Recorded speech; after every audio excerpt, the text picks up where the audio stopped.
Oke, semuanya kembali lagi di channel saya Icasoft. Untuk kali ini saya akan memberikan tutorial bagaimana cara menghubungkan aplikasi tabungan antara komputer satu dengan komputer yang lain agar database-nya itu menjadi satu atau menjadi sama.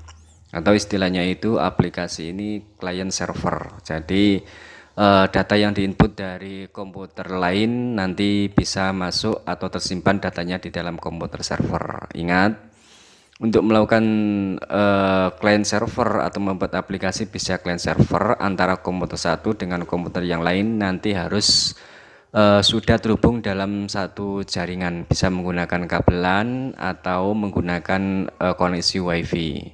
Yang penting nanti antara komputer satu dengan komputer yang lain itu terhubung dalam satu jaringan. Oke, di sini saya sudah menginstal aplikasi di komputer server. Jadi saya ibaratkan ini adalah komputer server. Saya menggunakan dalam kasus ini saya menggunakan Windows 10.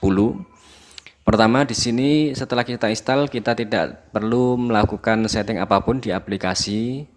Cuma kita harus mengetahui atau mengecek alamat IP dari komputer server ini. Pertama kita buka cmd seperti ini, kemudian enter, kemudian di sini kita ketikkan IP config ya seperti ini ya, kemudian tekan enter. Nah di sini nanti akan terdapat beberapa modul atau beberapa koneksi.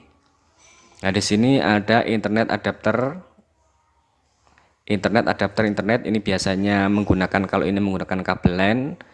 Kemudian ini wireless. Nah ini wireless LAN adapter WiFi. Nah ini koneksinya saya gunakan seperti ini. Maka di sini nanti IP-nya 192.168.1.7.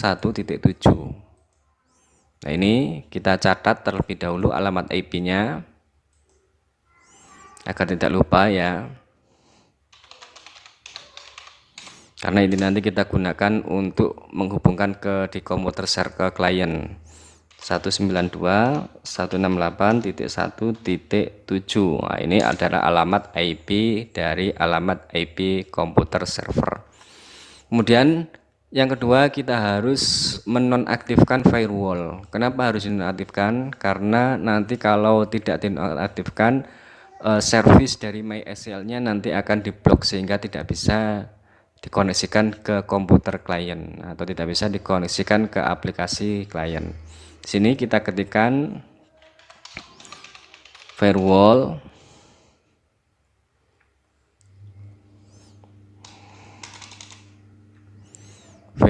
network protection. Mana ini? Coba ini.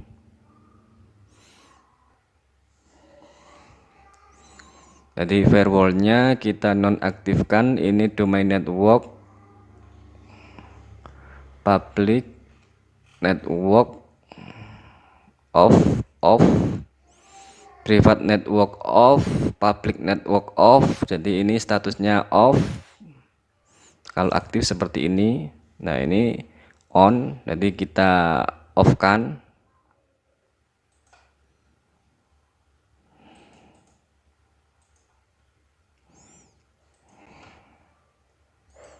Jadi Windows Defender-nya biarkan on.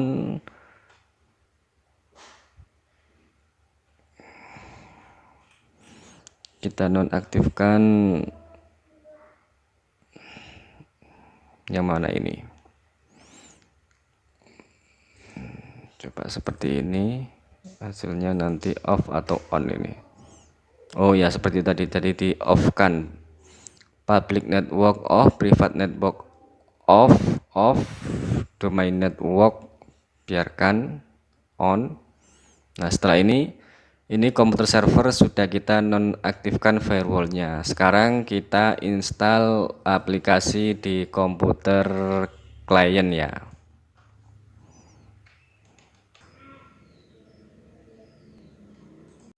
Oke, ini saya sudah install aplikasi tabungan di komputer klien.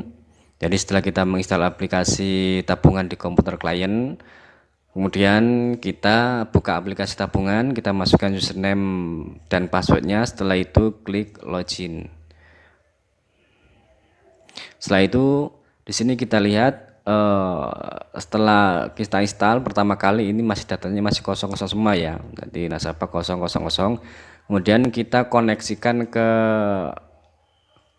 komputer server, jadi kita hubungkan ke komputer server, kita buka menu admin, kita buka menu koneksi, kemudian kita masukkan hostname dengan alamat IP dari komputer server. Jadi kita tadi sudah mencatat alamat IP komputer servernya, yaitu 192.168.1.7. Jadi pada awal video tadi saya sudah jelaskan cara mengetahui alamat IP komputer server, dan di sini karena ini klien maka kita harus masukkan alamat IP dari komputer server agar nanti databasenya bisa terkonek. Kemudian untuk portnya kita coba 75 seperti ini ya.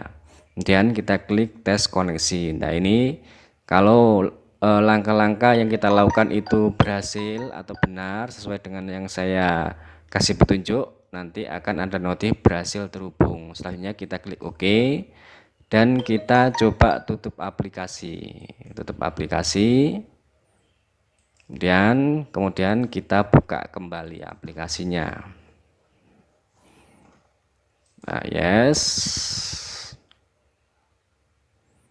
Kemudian kita masukkan kembali username dan password. Nah, ini sudah terhubung dengan server ya. Nah, seperti ini.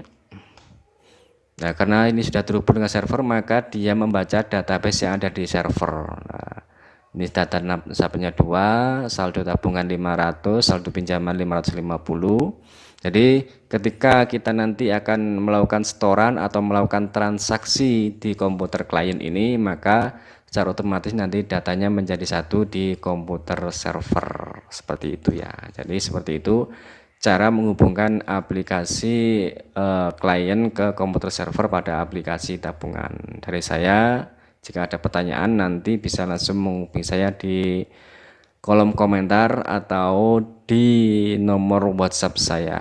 Dari saya cukup sekian dan terima kasih.